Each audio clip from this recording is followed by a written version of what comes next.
లోకనాయకుడు కమల్ హాసన్ భారీ బడ్జెట్ చిత్రాల దర్శకుడు శంకర్ కలయికతో 1996లో వచ్చిన భారతీయుడు చిత్రానికి సీక్వెల్ గా భారతీయుడు 2 తెరకెక్కిన సంగతి తెలిసిందే.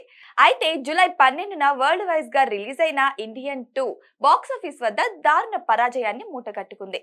దాదాపు 250 కోట్ల థియేట్రికల్ టార్గెట్ తో వచ్చిన ఈ చిత్రం కనీసం 150 కోట్ల రూపాయలు కూడా రాబట్టలేక బాక్సాఫీస్ వద్ద చితకలబడింది. ఇక భారీ అంచనాలు ఉన్న ఈ చిత్రం డిజిటల్ రైట్స్ ను నెట్ఫ్లిక్స్ సంస్థ దాదాపు 120 కోట్లకు కొనుగోలు చేసింది. కానీ నిర్మాతలకు సదరు ఓటీటీ సంస్థ మధ్య వివాదం ఏర్పడింది.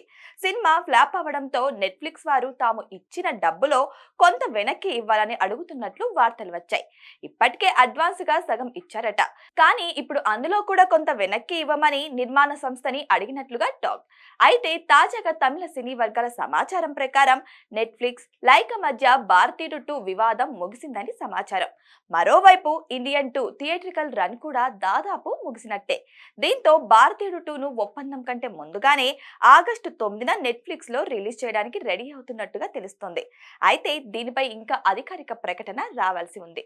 మరి భారతీయుడు 2కి ఓటీటీలో ఎలాంటి రెస్పాన్స్ వస్తుందో చూడాలి.